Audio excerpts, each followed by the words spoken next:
nominated to attend the physical meeting can follow the event live on KBC TV and online through the scheme's social media platforms. Follow the historic event and witness the presentation of PSSS financial statements, and also to learn more about the performance and growth of your pension fund. For details, visit www.psss.go.ke. The Public Service Superannuation Scheme, empowering futures. Nilianza kuendesha boda miaka michache iliyopita ili kuhudumia familia yangu. Sio kazi rahisi, lakini inaweka chakula mezani. Wakati huo nilifikiria siwezi kushindwa. Ningeendesha boda kwa kasi, kukwepa na kuvuka barabara ovyo ovyo. Ningefanya chochote ili kufika napokwenda haraka. Lakini siku moja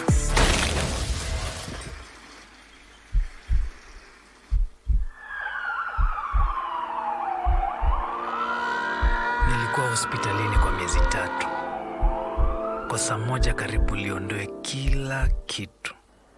Mwaka moja baada ya kutoka hospitalini, nilihudhuria mafunzo ya jinsi ya kuendesha boda kwa usalama. Boda ni life, lakini life si kitu bila usalama. Zingatia kanuni za trafiki. Hakikisha unavaa helmet na reflector jacket wakati wote. Ujumbe huu umeletwa kwako na NTSA kwa ushirikiano na European Union.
Watching us in Kenya and around the world, this is KBC Prime Edition coming to you live from Broadcasting House here in the capital city, Nairobi, Kenya. Good evening, I am Mboya. We have lined up for you stories tonight on the local scene, in the business segment, and the tail end in the sports space. So we begin this live broadcast with a look at our top stories tonight.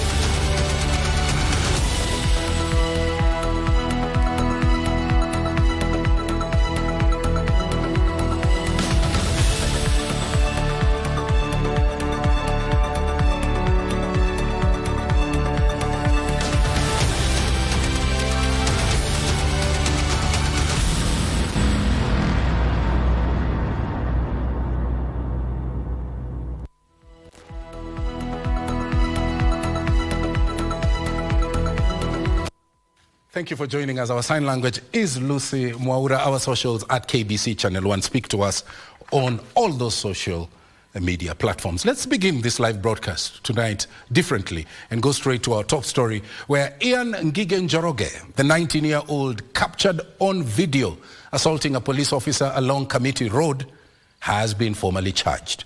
Njoroge was charged at Milimani's Magistrates Court for causing actual bodily harm, resisting arrest, and robbery with violence. He was also produced before a traffic court where he faced 3 counts of causing obstruction and carrying excess passengers. Ruth Wamboi with the details of this young man's ordeal in a bulletin that we have started differently. This This is the video that landed the first-year student at Technical University of Kenya in court. Tuesday, Ian was taken from one court to the other, where he was charged with 5 counts in total. Appearing before trial magistrate Ben Makehubi, Ian denied 2 counts of robbery with violence against a police officer, Jacob Ogendo. And today I want to ask the court to remember there is a victim. Just because Yona is a police officer does not make him any less of a victim.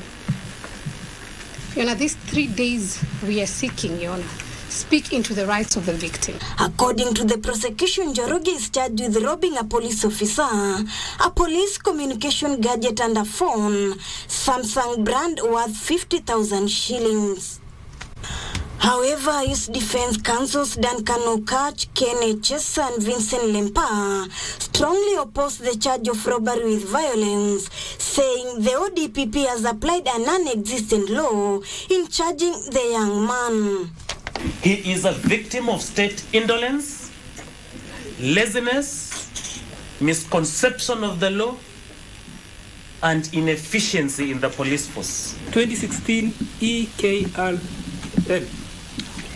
Your Honor, declared Section 296(2) of the Penal Code as unconstitutional. The best way to move the court, let them file a formal application saying that these charges before you are unconstitutional, and we will respond. His counsels had argued that the accused had been tortured by the police and requires urgent medical attention. Still young, still innocent, and the parents are in court, Your Honor. If you grant him, because it's not him who will be punished, it's the parents who will raise the cash bail. Prosecuting counsels led by Virginia Kariuki and James Gashoka had applied for the accused to be held for 3 more days, but they were granted only 1 day. I think it's trite law, and I think you have rightly pointed out, without those cogent, very formidable grounds, the court cannot continue detaining the accused person. So let's wait until tomorrow we see that affidavit, and then we can argue the same tomorrow. So I'll not grant them the 3 days they have sought, I'll grant them only 1 day. So we'll come back tomorrow. Ian Njoroge was also produced before a traffic court, where he denied the traffic charges before senior principal magistrate Susan Nanzoshe. Despite being given a 60,000 cash bail by the traffic court, Ian Njoroge will remain in police custody until tomorrow, when the criminal court will decide on his robbery with violence offense bail application. Ruth Wamboi reporting from Milimani Law Court. Listen to this. The implementers of the Maize flour subsidy program for the financial year 2022-2023 may have colluded to defraud the taxpayer over 7 billion shillings. This is according to the National Assembly Departmental Committee on Agriculture and Livestock, following an inquiry on the program that was expected to reduce the cost of maize flour. In its report, the committee singled out inconsistencies in the implementation of the program, which they concluded showed no value at all for money spent. On the other hand, Honourable Speaker, only 17.85% of the maize flour that was produced by the Cereal Millers Association was sold directly to the consumers. This is what we were able to trace as a committee, in the sense that only 9.8% was sold through what we call the van sales, the marked van sales or the branded van. So from our investigations, the designers of the program, which is the Ministry of Agriculture, the state actors, together with the large-scale millers, actually colluded to defraud this country of over 7.6 billion. Speaker, this maize subsidy program was actually designed to steal public funds. And in a situation where programs are designed to steal public funds, I think as a House, we need to fast track the recommendations so that action is taken. When it came to matters of payment, Honourable Speaker, some millers were actually favored as opposed to others.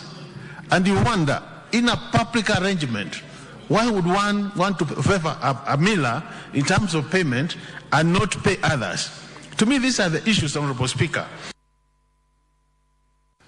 On to the finance bill, hearing now the fluid nature of proposals in the finance bill touching on changes in taxes to money transfer services and insurance as act stakeholders in the sector. The stakeholders who appeared before the Finance Committee to present their views on the Finance Bill 2024 cautioned the proposed increase in excise duty that would scare away investors seeking to inject funds into businesses as well as create an unconducive environment for business operators.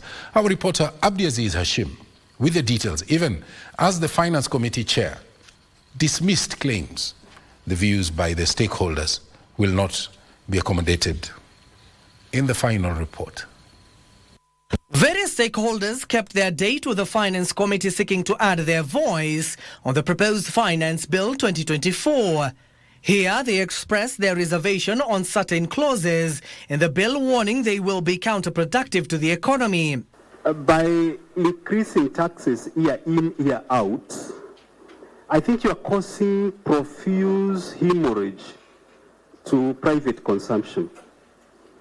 And private consumption is the engine of production. So we will be the very first country in the world. We will be setting a record to actually be able to apply both excise and VAT on all financial transactions. And as I've explained, it goes to the very basics of the transactions that we do. Why are we increasing tax when we are taking away essential services? The Kenya Bankers Association took issue with a proposal to increase excise duty on fees charged for money transfer services by banks, money transfer agencies and other financial service providers from 15% to 20%. The government has not been able to find a formula to actually be able to tax the informal sector. So when we push all Kenyans to informality, to cash transactions, we are complicating lives for the country. And I'll also mention that we are grey listed. So that makes life very, very difficult for us to get to the white list. While on the other hand, lobby group Okoa Uchumi stated that despite the government's elaborate plan to increase the tax burden, they have not reciprocated the same energy towards the fight against the revenue leakages through corruption, illicit trade and money laundering. And unfortunately, we've not seen very, very strong recommendations for how to reduce the theft, the corruption, the luxury. And I agree with the stakeholders, what they're saying. We need to do better in terms of management, the predictability of our tax system. The National Assembly's Finance Committee Chair, Kuria Kimani, assured the public their views will be considered, dismissing claims that the exercise was a public relations gimmick. Abdiaziz Hashim for Prime Edition. Kenya and South Korea have signed a 63 billion shilling concessional development funding on the sidelines of the ongoing Korea-Africa Summit.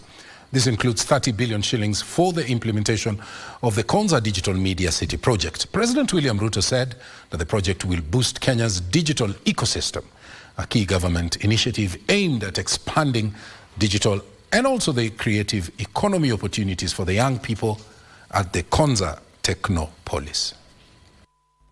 According to President William Ruto, the project will provide an excellent digital media and entertainment ecosystem for research, training and the propagation of new technologies. He commended South Korea for the Economic Innovation Partnership Program, which further supports Konza Technopolis. President Ruto implored South Korean President Yoon to fast-track the implementation of the Kenya-Korea bilateral labor agreement. On his part, President Yoon committed to enhancing of the relations between Kenya and South Korea for the mutual benefit of the citizens of both nations. Nancy Okware, Prime Edition.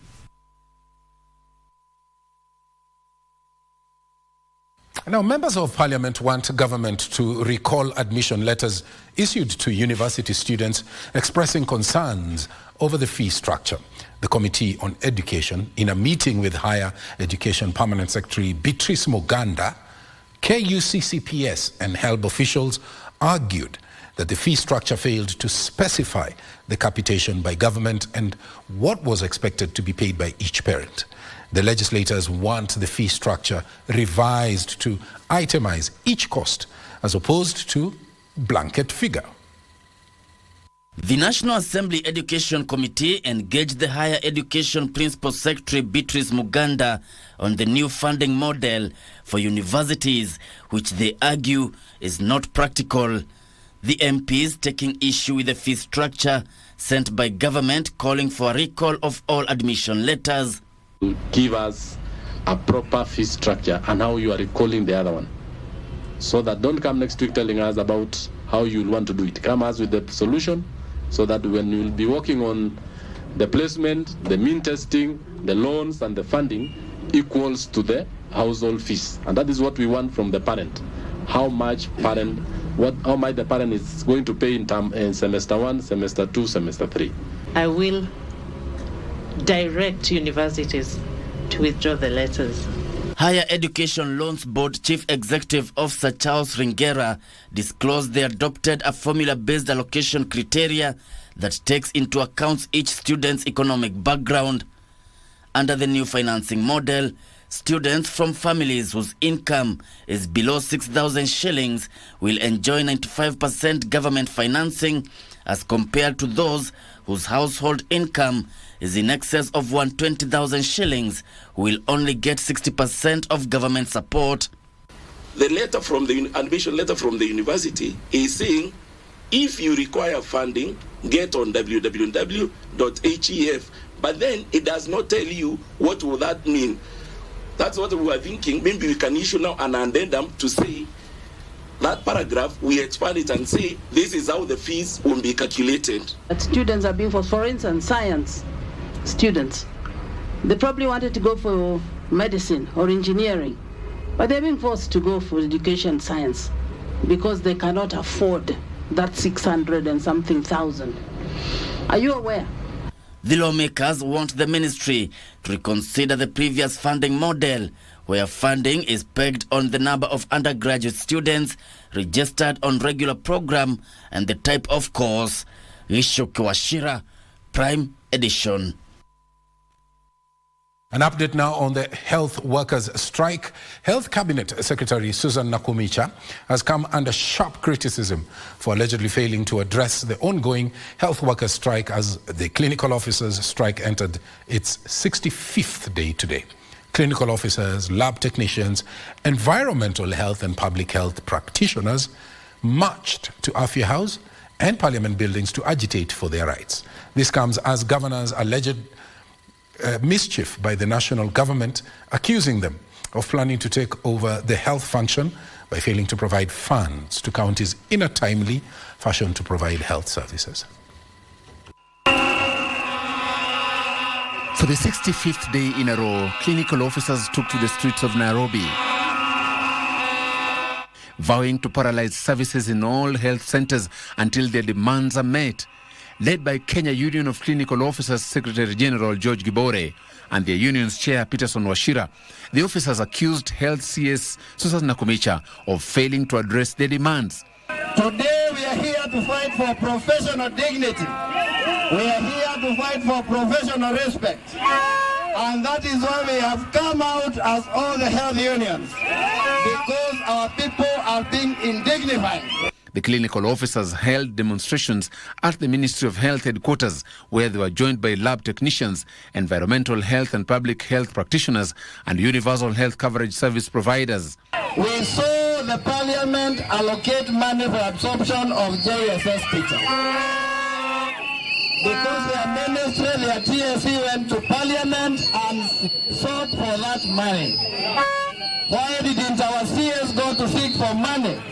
This comes as the Council of Governors hit out at the national government, accusing it of a plot to revert health services to the national government by starving county governments of funds.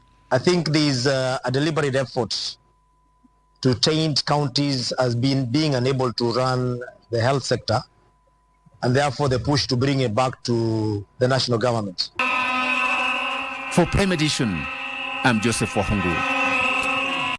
State corporation and government agency budgets to be scrutinized. How? We will tell you when we come back after this short break.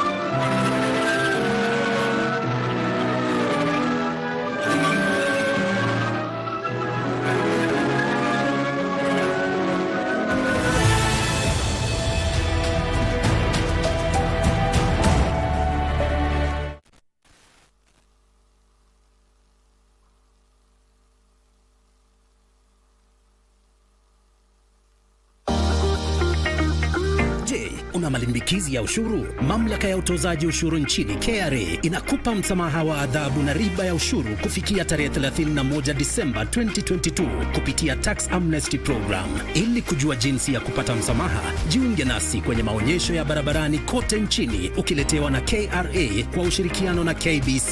Pia tutakuelekeza jinsi ya kujaza fomu za ushuru na kujisajili kwa e-Teams, mfumo mpya unaokusaidia kutoa risiti za kidijitali kwa njia rahisi. Ijumaa tarehe 7 Juni tutakuwa katika kaunti ya Mombasa, maeneo ya Sauti House, Moi Avenue, Cannon Tower, CMC, Ganjoni, Likoni na viunga vyao.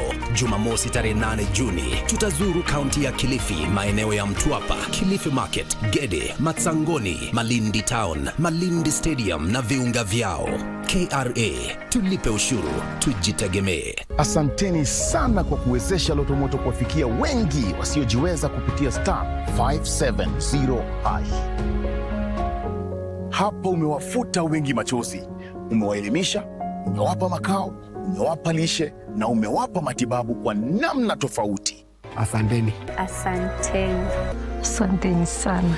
Na kwako wewe mchezaji wa Lotomoto, unajipa fursa ya kujishindia Probox nayo. Na kama Probox haikufai na umejishindia, tunakupa taslim 750,000 Kenyan shillings na mshindi na mtangaza 30th of June. Na mwezi wa July 28th na mtangaza mshindi wa Demio nayo. Na kama utaki na umeshinda, wacha gari, chukua chapa 750,000 Kenyan shillings kwenye star 570#. Wewe si mshindi tu, wewe ni tegemeo kubwa. Tusaidie na tushinde. Nilianza kuendesha boda miaka michache iliyopita ili kuhudumia familia yangu. Sio kazi rahisi, lakini inaweka chakula mezani. Wakati huo nilifikiria siwezi kushindwa. Ningeendesha boda kwa kasi, kukwepa na kuvuka barabara ovyo ovyo. Ningefanya chochote ili kufika napokwenda haraka. Lakini siku moja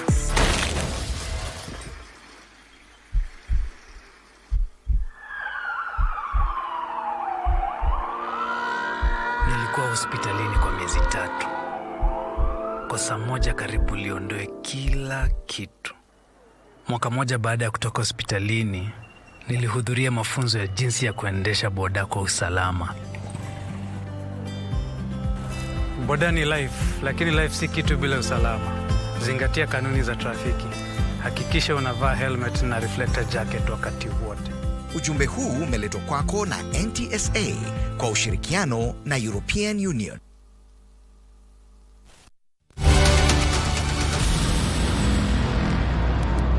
Welcome back. Our socials at KBC Channel 1. State corporation and government agency budgets will now be scrutinized in a bid to guard against corruption, wasteful expenditure, and unnecessary procurement. This was the message by the head of public service, Felix Koikai, during the launch of new guidelines for staff and management of state corporations by State Corporations Advisory Committee. Koikai warned government agencies and state corporations to refrain from looting from the public coffers and wastage as well.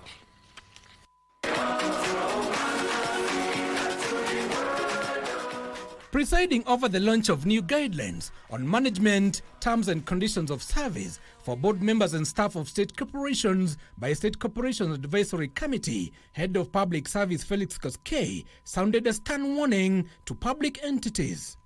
Several CEOs have been suspended.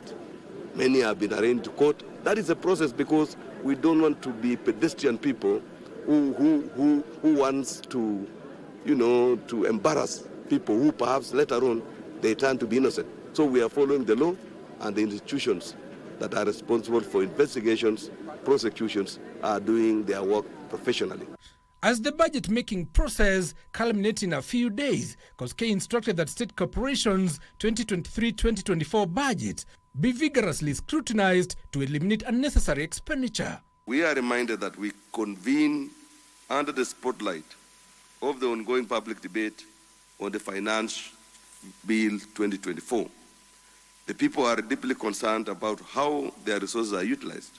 He echoed the president's strategic intent to ensure that Kenya has no budget deficit by 2027 to match expenditure with revenues collected. we bring in productivity that has never been there in terms of how do we hold our staff accountable to a particular outcome of performance. How do we align this individual employee to the performance of the institution? To tackle the ballooning public wage bill, he insisted the process of merging entities with duplicate functions was underway.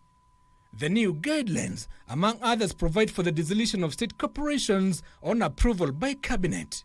Give us minor prime edition. Meanwhile, the government will leverage on technology to ensure Kenyans access, track and participate in the implementation of government projects. Information Communication and Digital Economy Cabinet Secretary Eliud Owalo revealed that government has put in place infrastructure to realize its dream to digitize and ease access to information. Achola Simon reports. The fourth medium-term sensitization forum was held in Kisumu County, and it is here that the Cabinet Secretary said technology will play a key role in the access, tracking and implementation of government projects under the bottom-up economic model. We want automated monitoring, evaluation and reporting framework at all levels, at the levels of the national government, at the levels also of the county government. We also want to appeal to all stakeholders to play their role by providing oversight. There is no better oversight than oversight that is provided by the public. Owalo revealed that plans were underway to ensure all departments such as agriculture and health will track and share information. We will no longer have any justification of asking the people to physically visit government offices to consume government services. You should be able to consume government services from wherever you are. We have been having situations where even Kenyans living abroad have to travel back here to access transport. Hiyo sasa tutazika katika kaburi la sahau. Owalo said the government is banking on technology and digital literacy to provide jobs and market space for millions of Kenyans looking for jobs and market for their produce. We are going the full length as government to ensure that we digitalize all government services, digitize all government records, enhance the level of digital skills all over the country, starting with our youth. That is why we are establishing in each and every ward a digital center where we are going to train youth, connect them also to global technological companies for purposes of digital jobs. The ongoing sensitization exercise enumerated the policies, programs and projects the government plans to implement during the medium-term period, as well as ensuring the fourth medium-term plan aligns with the better agenda. Achola Simon, Prime Edition, County.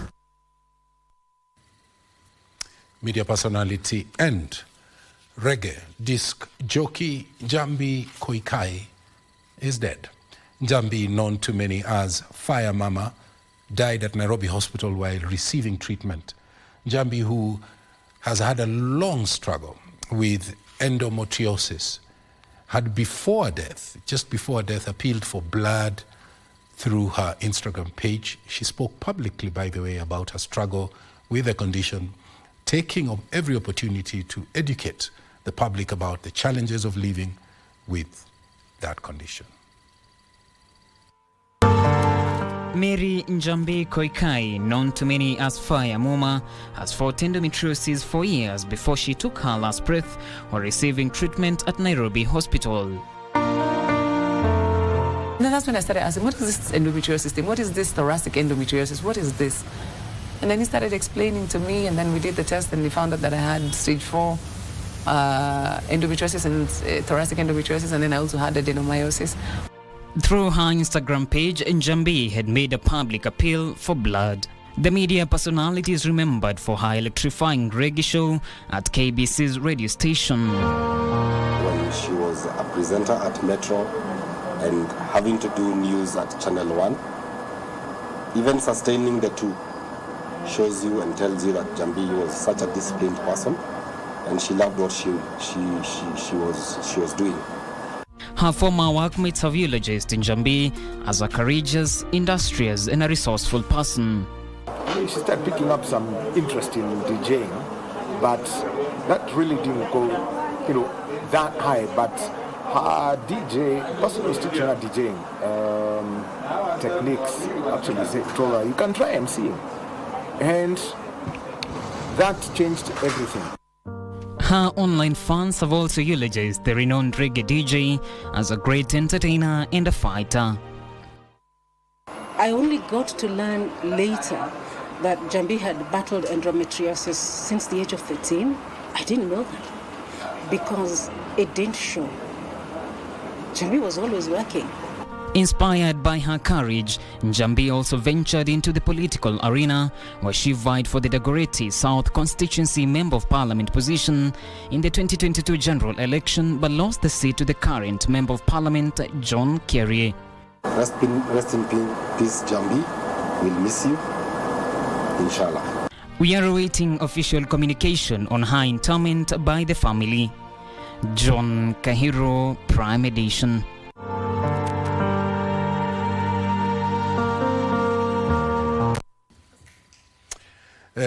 Apologize about that. We were just reflecting on Njambi. Many Kenyans, of course, have also eulogized her. If I can just read one or two. Gloria Orobia here writes, "My heart is broken. It's not fair. We lost Njambi. Our warrior is gone." Philip Atale here is saying, "I'm gutted beyond expressions. Fare thee well, my friend, sister, and my best friend. You had a big family, just one big. Go well, my friend." And of course, us here at the national broadcaster, we can only say, fare thee well. Now, moving on, the judiciary has commissioned the Environment and Planning Working Group, which will operate under the Environment and Lands Court. The aim of the working group is to enhance public awareness and engagement of environmental as well as land issues. Lady Justice Judy Mogeni has expressed confidence that the court will expedite cases relating to environmental issues. Disputes have often taken long to resolve. This has contributed to the existing backlog in environmental cases in the country. It is against this backdrop that legal experts, environmental advocates and civil societies met in Nairobi on Tuesday for the launch of the Environment and Planning Working Group. Speaking during the launch, Environment and Land Court Presiding Judge Ann Omolo noted that the Environment and Planning Working Group will streamline the processes and ensure that environment disputes are adjudicated quickly. Our role as a court in terms of dispute resolution then helps to allow for that decision that was made to be implemented, or if it's not for the benefit of the environment and the community that are complained, then it is not implemented. At the same time, Environment and Land Court Judge Lady Justice Judith Omange confirmed that specialized court will address issues ranging from environmental protection, climate change issues, mining and mineral, land use planning and climate change adaptation. You realize that the environment is not a one-man or woman show. It requires collaborative efforts for everybody to protect our environment. This division is going to be working together with all stakeholders to improve issues of environmental protection and environmental justice. We are normal. We are also affected by these things. But when we are making our decisions, we leave out our experiences and look at what does the law say. What should it be? What should it have been? Where is the mistake? And how can we correct it legally? This working group will comprise 2 environmental and land courts judges, 4 other judges from various counties, and representatives of key stakeholders. Opicho Chemtai for Prime Edition. When a civil war broke out in Sierra Leone in 1991, that lasted for 11 good years, leaving over 60,000 people dead and millions displaced, the United Nations deployed a peace mission to curb the violence. Retired Warrant Officer 1, Samuel Serem, worked for the Kenya Army as a regimental signaller and was one of the soldiers tasked with bringing peace to that West African nation. Ben Troy Njue paid him a visit at his home in Maize Bridge, Trans Nzoia County, and this is the report that he filed this week on the edition of Military Tales.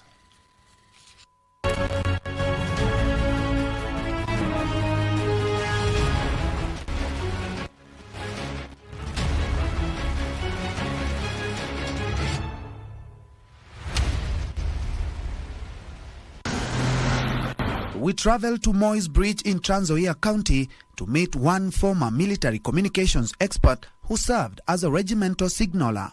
Kwa majina mimi naitwa Warrant Officer Class 1 retired Samuel Kiptanui Serem, ambaye mimi nimezaliwa 1961 tarehe 14 mwezi wa 6 sehemu za Nandi County, ambaye wakati huo nitoka Kapsabet, na wazazi wangu wakakuja mpaka Trans Nzoia County mahali nimelelewa. Nikaenda Kesogon Primary School miaka ya 70, nikafanya CPE, Certificate Primary of Education, wakati huo 1977. Kisha baadaye nikajiunga na Kitale Day Secondary School, ambaye kwa wakati huo inajulikana kama St. Anthony's Boys Secondary School from 1978. Mwaka wa 1981 mwezi wa 8, nikiwa karibu nimalize shule, jeshi wakakuja kuajiri wanajeshi sehemu za Kitale. Nikaona kuliko kukaa nyumbani nikaenda kujaribu, na kwa bahati mzuri nikakuwa listed tarehe 14 August 1981. From 1982 February nikahudumu katika 5K kama askari mpya. Baada ya hapo nikaendelea kufanya kazi yangu wa askari, alafu by 1984 nikaamua kujiunga na kikosi cha regimental signalers. Nikarudisha kikosi cha 5 kama regimental signaler, kazi ambaye nilifanya kuanzia wakati wa 1983 mpaka 2000 wakati nimevaa kopro. So baada ya kuvaa kopro nikaamua kubadilisha, kurudi kuwa askari wa kawaida ambaye ni rifleman, mtu ambaye anashika bunduki na kwenda katika vita. As a regimental signaler, what did his duties entail? Jeshi letu njia yao ya mawasiliano ni radio. Wacha wakati huo mambo yamebadilika. Wakati huo sisi tukiwa jeshini tulikuwa tunatumia radio kama means of communication.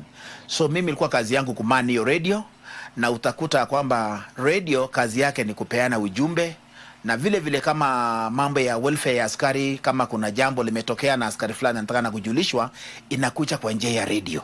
Kuna voice procedure ambaye ni namna ya kuongea kwa radio, na vile vile kuna njia ya Morse code, kama umeisikia Morse code. Morse wakati hali ya anga si nzuri, ndio the best method of communication, kwa sababu ni kama spelling na inapigwa electromagnetics. The civil war in Sierra Leone that lasted for more than 10 years back in the 90s was an eye-opener for this military veteran who served as a peacekeeper and knows the real value of peace. Unapoitwa kwa kazi ya peacekeeping, si kazi rahisi hivyo sana, na wacha nikuambie rafiki yangu, kama kuna kitu ambaye inafaa uchunge katika maisha yako ni kitu inaitwa amani. Maana sisi wengine wetu tumesafiri mpaka nchi kama hiyo Sierra Leone, ambaye kulitokea mauaji, mateso ya aina yake, kwa sababu hata wakati tulipoingia kulikuwa na hiyo kikundi ya watu wanaitwa Revolutionary United Front, ambaye ilikuwa nakata watu mikono, kutia watu hofu. Wanakuuliza unataka short sleeved ama long sleeved, na wanakata bila huruma. So nataka kusema wakati unapoingia mahali kama hapo na kuona mambo kama hayo kwa macho yako, unaona ni kitu haipendezi. One of the most detested personal quality in the military is laziness, and Serem contends that having served the military for over 30 years, he has instilled hard work even in his kids. Laziness, it is not in our vocabulary. Na it has never been. Na unaona kule kuamka saa 10, kumbe kwa njia moja inakufundisha na kukuharden. Mpaka leo hii mimi nimeretire, niko na miaka 4 tangu niliporetire, sipendi kulala mpaka saa 12 nipate kwa nyumba. Mimi hata nawaambia watoto wangu, pana cheza na maisha. Na nimeona faida ya kufanya bidii. Nimeona faida ya kuwa mvumilivu katika mambo mengi. Serem is grateful to the military for the 3 key lessons he picked up that he still holds to date. Kwanza kitu inaitwa management. That is a management of resources. Hakikisha kwamba kile kitu napata kusiwe na waste. Kwa sababu jeshi tunaamini, unaona kama jeshi tunapopimiwa chakula, ikumbe kuna sababu yake. Hakuna kupimwa chakula atipika tu chakula kwa sababu inapikwa. Ni watu wangapi watakuja mahali hapa na watakaa hapa siku ngapi. Inapangwa. Hiyo jeshi imenifundisha hata leo hii kwangu hapa. Ninapofanya shopping, nikipeleka huyu mama supermarket, tunaenda ninamwambia unajua sisi tunakunywa sukari kilo 10. So hiyo kilo 10 tumeweka mpaka tumeweka ya wageni watakapokuja. 2, don't waste time. 3, avoid idling. usiwe mtu ambaye unapoteza muda. Sisi tumefundishwa na jeshi ya kwamba hata ukipea mtu kazi, patia nafasi afanye kazi na akupe ripoti yake. Serem has a word of advice to young serving officers and their supervisors as well. Unapopata nafasi na ukiachiliwa jeshi, umepata kazi nzuri.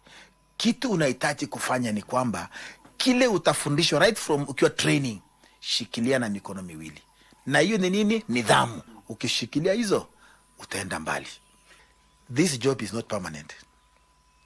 Chapo kuwa wakati unajaza makaratasi wanakuuliza terms ya employment yako unaandika permanent. This thing is never permanent. Wakati unaandikwa jeshi, that is the right time to prepare to go back home. When you are enlisted, the time you are enlisted, that is the right time to start preparing to go back home. The former communications expert outlines some of the responsibilities of a warrant officer 1, who is the senior most officer for the non-commissioned officers NCOs. Wakati umepewa rangi ya warrant officer, wewe uko na experience ya muda mrefu. Pili, wewe ni mtu unaweza kushauri mkubwa wako, ambaye kama wewe ni warrant officer class 2, utakuwa na meja ambaye ni OC yako pale kama ndio commander. Inaaminika ya kwamba wewe utatoa ushauri ambao utamsaidia hiyo mkubwa. 2, wewe ni administrator kwa hiyo company ama kwa hiyo battalion, wewe una play role ya administration. That is vitu kama risasi, wewe ndio una manage. 3, warrant officer kwa jeshi, yeye ndio discipline master. Ni mtu ambaye ameserve miaka mingi, anaelewa, ni kama mzazi, anaelewa nidhamu vizuri. So issues ya nidhamu atajua namna ya kupelekana na hawa askari at company level and battalion level. Wewe ni trainer, because wewe kitambo uje upate hiyo rangi ya warrant officer class 2 and class 1, you must have underwent all the training programs ya jeshi. Kwa mfano mimi nikiwa kama RSM, mambo yote nahusika na mambo ya parades, I should be having them on their fingertips. After retirement, transition of soldiers from military to civilian life sometimes is a challenge for officers, and Serem advises on how to go about it. Akili yako, kama mimi ni 38 years, nimekuwa military minded. Vitu mingi nimezoea ni ya kutoa amri. Vitu mingi nimezoea tukifanya pamoja, lakini sasa unapokuja nje, inabaki wewe na mke wako. So mimi nilipokuja nyumbani pande chapo, kwa mimi nilikuwa napenda sana kuja, lakini nilifeel nimebaki peke yangu. Ile simu nilikuwa napigiwa asubuhi na mkubwa, hakuna. Sasa unakaa unasema ni kama unastuka, mbona ama iko namna gani? So itabidi uadjust. Na nashukuru kwa sababu kwa jeshi sisi we are so flexible. Ukifika desert, ishi vile desert iko. Ukifika equatorial, ishi vile iko. So challenge hizo yeko, lakini haikui kwa muda mrefu. With the time you learn. Kwa sababu ya askari ni vitu na adapt the new environment haraka. Now retired, the veteran has embraced horticulture farming and dairy farming to keep himself busy. Ninafanya dairy farming ambaye nimefanya semi zero grazing. Nimejenga shed, niko na ng'ombe ambaye ni wazuri. Nitatamani sana kufuga ng'ombe aina ya Jazz ambaye ndio already niko nazo. Napenda Jazz na Asia.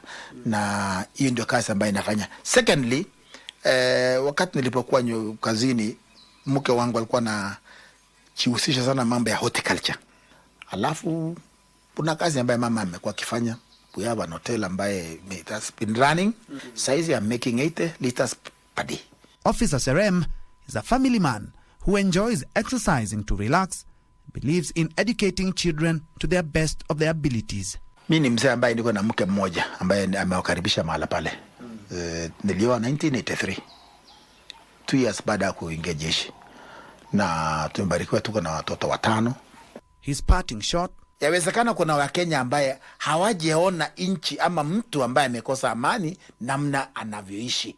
Lakini kwa mtu kama mimi, nimeenda Sierra Leone, nimeenda Somalia si mara moja si mara mbili, na kuona jinsi watu wanaishi kwa sababu ya kukosekana na amani ni jambo la kusikitikia.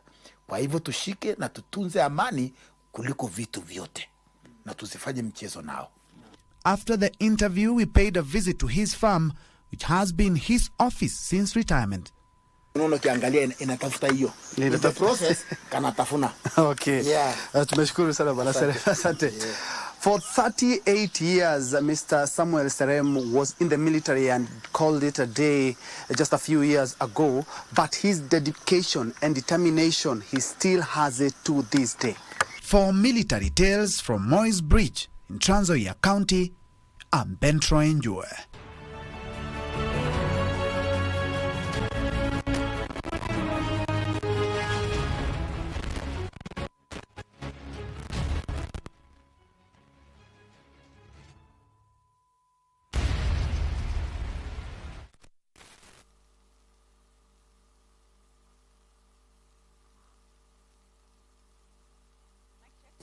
The Public Service Superannuation Scheme, PSSS, established under the Public Service Superannuation Scheme Act in 2012, is a defined contributory scheme designed to cater to you, the dedicated civil servants, teachers, and disciplined services personnel. Since its inception on January 1st, 2021, the PSSS has made remarkable progress in terms of operational efficiency and governance structures, ensuring that your retirement benefits are managed responsibly and securely. We are thrilled to announce that the second annual general meeting will be held on 7th June 2024.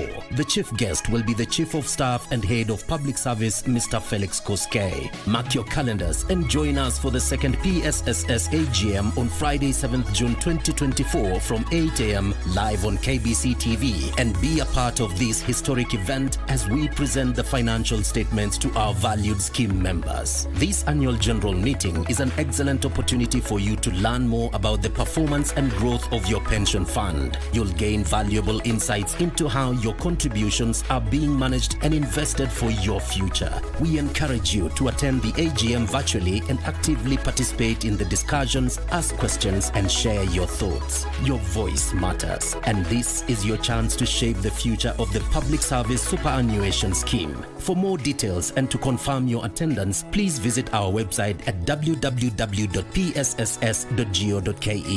PSSS, empowering futures.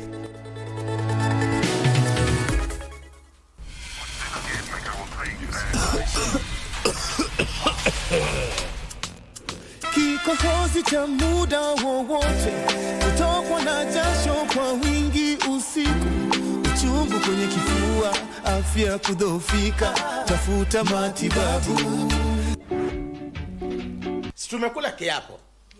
Ningekuwa kweli mimi mtu kwenda nikitangaza. Si ningekuwa nimetangaza kuhusu bwana yako. Mimi ndio nilikuambukisha hiyo ugonjwa. Si wewe, lakini kwa nini utangaze? Why should you? Nani alipelekea bibi yake ugonjwa? Bingwa TB, TB waishi poa. Bingwa TB, TB waishi poa.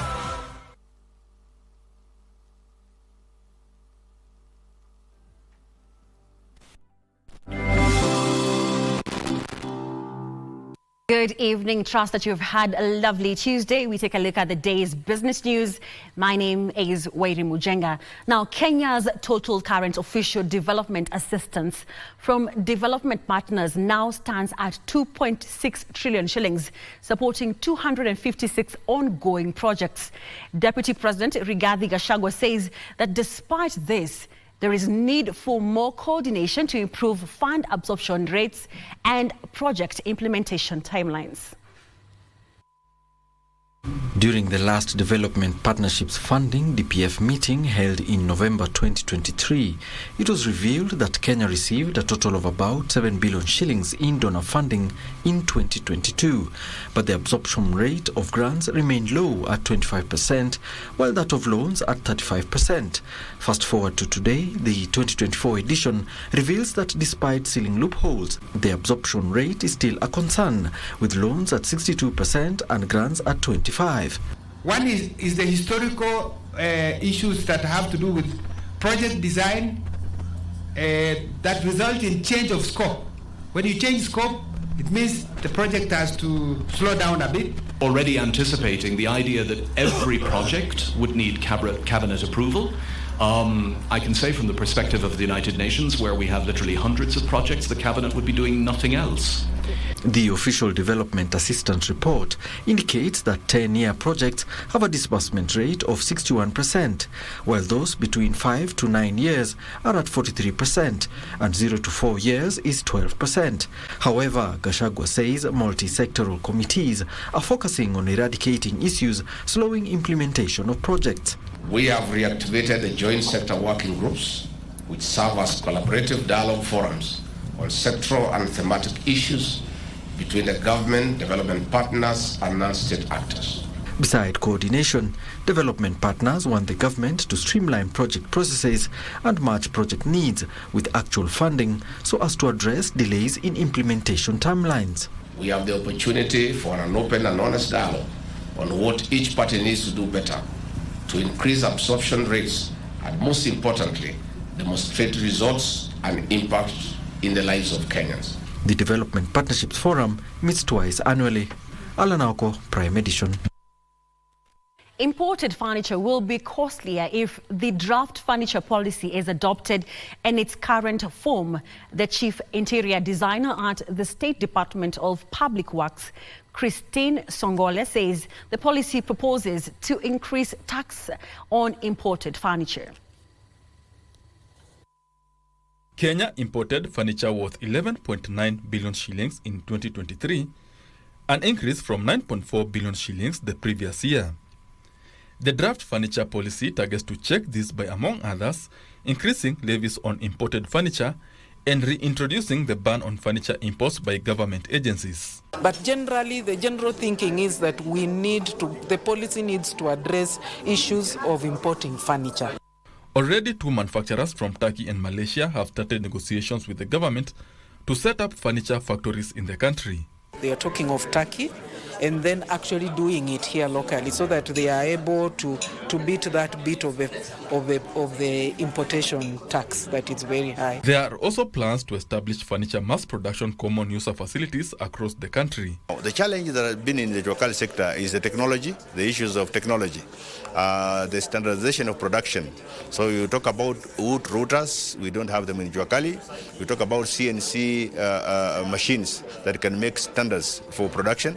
We don't have. They challenge some Juakali artisans to start making components instead of finished products to minimize costs and boost specialization and enhance standards. China exports 70% of the world furniture from micro-level industries.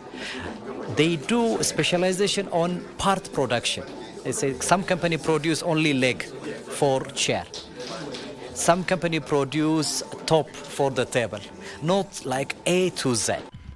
Kenya will host the Furniture Finishing Interior Expo Summit in August in a bid to showcase Kenya's furniture products to potential buyers. Benson Druba reporting for Prime Edition. Now, Kenyans living in Canada have launched the Pamoja Canada Diaspora Sacco, offering savings, investments and credit services. Speaking during the launch of the Sacco in Toronto, Canada, Pamoja Canada Diaspora Sacco board chair Ephraim Mboya says the Sacco has diverse products, including special Sharia-compliant products to the Kenyan Muslim community who are often excluded from the existing financial system. So SACCOs can transform your life silently in a way that you're not shouting, but it's making you grow. And once you do it, in due course, through this, you can build other alternative, wealth creation initiative or projects. Especially the fact that it's seamless. You don't have to go invest in Kenya. You will be creating wealth in Kenya at the same time here. That is to say, if you want to own a house in Kenya, you build your funds that will enable you, say, by 2025, to start paying a deposit and owning a house in Kenya, even as you own 1 year. So join the Sacco now. Join the Sacco today. Young and innovative entrepreneurs have been challenged to apply for grants through the Kenya Youth Employment and Opportunities Projects, which offer grants to support youth-led businesses and innovative projects. Cooperative Cabinet Secretary Simon Chelugui, who was speaking during the launch of the Micro, Small and Medium Enterprises Leadership Academy, says government is committed to fostering innovation, enhance productivity and promote sustainable economic development. Leadership Academy is being rolled out to mainly build the capacity of micro, small and medium enterprises. Cooperatives Cabinet Secretary Simon Chelugui says the initiative aims to provide crucial support to 1,000 agro-dealers and farmers, equipping them with the necessary skills and knowledge to drive in the competitive market.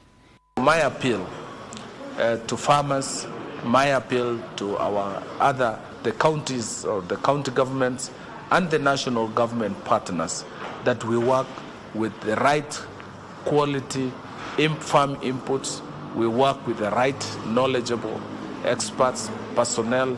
We utilize this resource for a better production and yield. As we go to the farms, as we use the Yara fertilizer, as we get the good yields, we want to value add these products so that the farmer gets the maximum benefits from the same. The initiative, which is a public and private partnership between a government and Yara East Africa, is aimed at helping young entrepreneurs overcome the common obstacles that inhibit the growth of MSMEs. Offering a comprehensive understanding of business and leadership principles while covering business management, agronomic knowledge, and fostering regenerative agricultural practices. This program serves as an all-encompassing solution to bridge two major gaps in Kenya's agribusiness and mainstream agricultural sector today. The micro, small and medium enterprises will be trained on finance, market expansion and understanding regulatory frameworks. Frederick Mwoki for Prime Edition.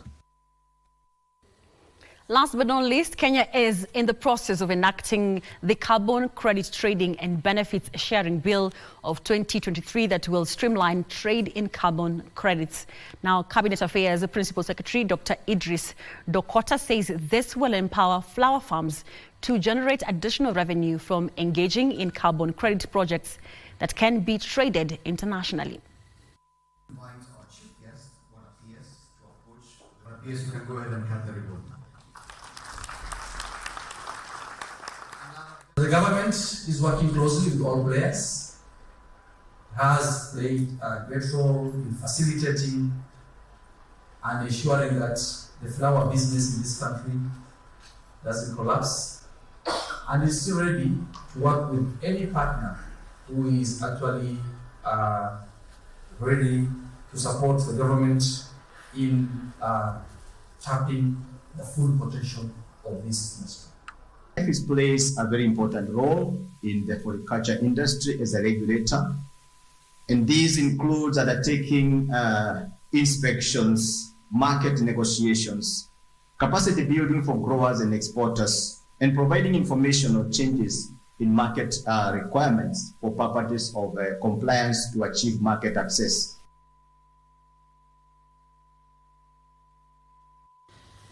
That story brings to a close business news for tonight. Karen Kibet is up next to the day's sports. My name is Njambi Mujenga. See you tomorrow.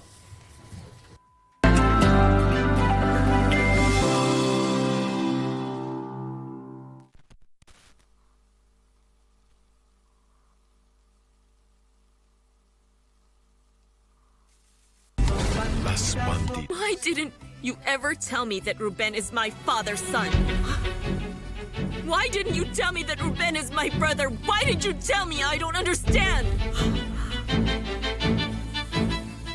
Finally, here's the missing piece of the horrific puzzle. Olegario is the most perverse being I've ever known in my life, Pancho. To lie to his daughter so he can force her to marry Reynaldo. What did he do?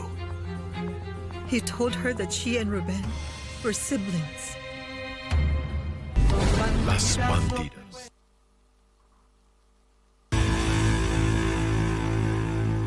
Sports News is brought to you by Mozart Beat. A very good evening to you. I do hope you're holding up well. It's now time for us to take a look at what's making headlines in the world of sports. My name is Karen Kibet. The National Rugby Sevens team head coach Kevin Mboya says the team is targeting to medal at this year's Olympic Games in Paris, France, after bouncing back in the World Rugby Sevens series. Shujaa returned in the country on Tuesday to a heroic welcome after their feat in Madrid, where they beat Germany 33-15 to regain their core status.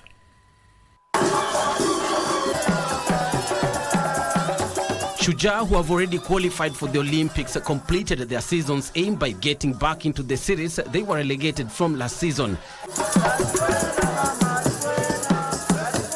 Head coach Kevin Mboya, who masterminded Kenya's immediate return to the Elite Series, has now set his eyes on guiding Kenya to a podium finish at this year's Olympic Games in Paris. It's very achievable, most definitely. Like you say, nothing is impossible. So again, those are conversations we'll have when we sit down, and we'll really focus and see what will help us achieve those, and we'll just work hard to achieve them. After being relegated last year, Shujaa had to endure a qualification phase that included participation in the HSBC Challenger Series and the promotion playoff held in Madrid, Spain last weekend. Able to have a few camps which really helped us enhance our tactical and technical knowledge. And just the rest, like I said, is all to the players. They had the heart, they had the hunger. We went back into the grassroots. We say that why not invest in the grassroots? And like rightly the coach has said, 3 seasoned players came on board, but then we took on board the National Sevens circuit, which became the Sportpesa Sevens. Shujaa successfully went through the qualification phase and beat Germany in the promotion playoff to return to the series in 2025. No, the generation that we are having is quite, let me say, haphazard. And you need to bring them collectively to work as a unit. Just dream big, bigger even to shock yourself. Meanwhile, a sports principal secretary, Engineer Peter Tum, who led ministry officials in receiving the team, has reiterated the government's commitment to reward the team after its exemplary performance in Madrid. We want to promise here to everyone that the government will continue giving that support that they want. Shujaa now switches its focus to the Olympic Games with the Rugby Sevens scheduled from July 24th to 30th of this year in Paris. Bernard Okumu, Channel 1 Sports. Thank you, Bernard Okumu, for that detailed report. Moving on, Sofapaka defender Baron Ochieng has been given a call-up to the national soccer team Harambee Stars, which is currently in Malawi for the FIFA World Cup Africa qualifiers against Burundi and Cote d'Ivoire. The 2 matches will be televised live on KBC Channel 1 and all our radios. On Friday, Kenya takes on Burundi at 4 p.m. Baron, who has now joined the senior ranks from his junior exploits in the Sekafa Junior Championships and 4 Nations tournament, was expected to link up with the team today with Daniel Njambi and Colin Shichenje in Coach Firat's efforts to boost his defense. Clifton Miheso was another late addition to the Harambee Stars squad after replacing Eric Oyana, who was dropped from the team.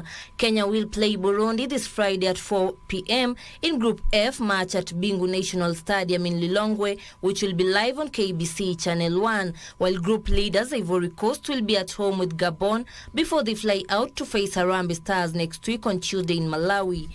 The winners of each group will automatically qualify for the 2026 FIFA World Cup finals in Canada, Mexico, and the United States.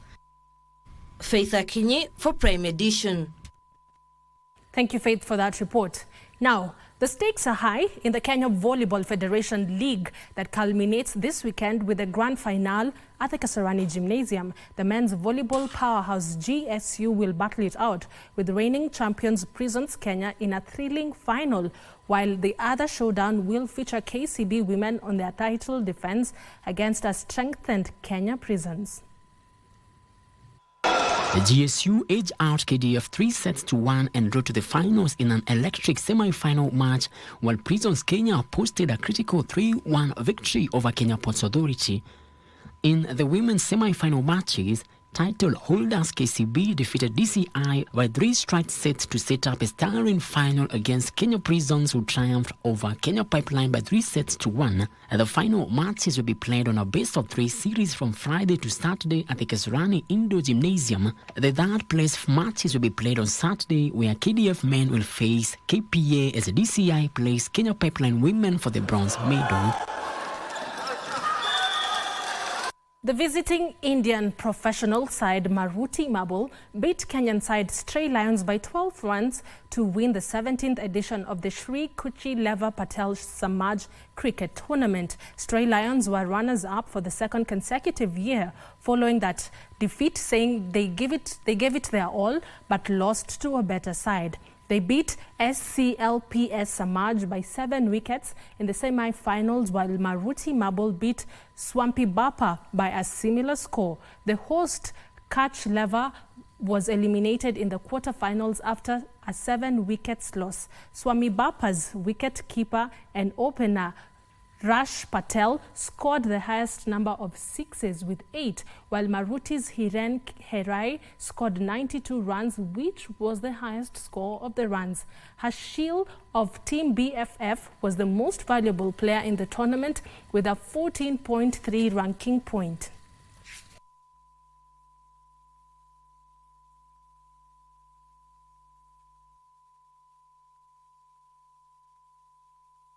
And those are all the sports stories we had for you tonight. I'll see you tomorrow, same time, same place. My name is Karen Kibet. My colleague Tom Mboya will be right back after this short break. Don't go too far. Good night.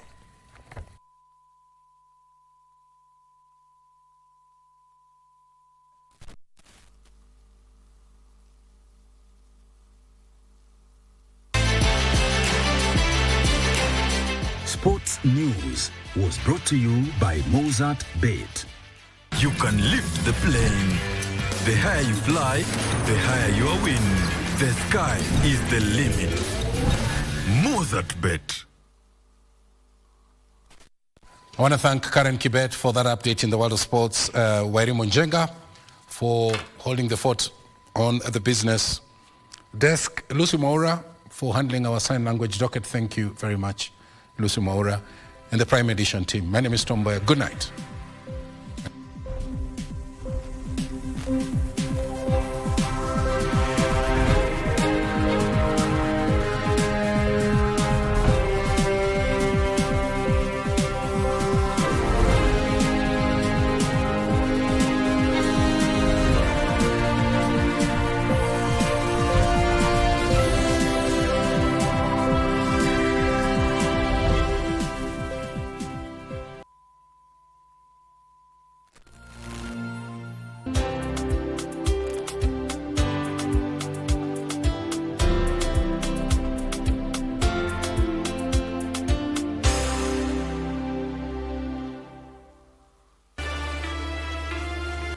Kiongozi wetu sasa ana nafuu. Tusikubali roho mbaya, tabia mbaya na nia mbaya kuchukua nafasi mbele yetu. Kaa karibu na babako wakati wote. Mimi nitafanya vovote livyo. Yaani nitahakikisha mwanamke anayetetemesha hii funzi nuru ni muoe mimi. Hii pete ina maagizo. Ichunge. Madhara, umesikia? Mimi sina baba.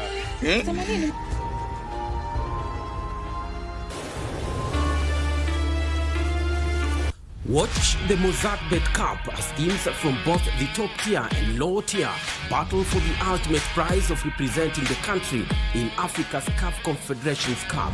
Catch all the action live and exclusive on KBC Channel 1, beginning with the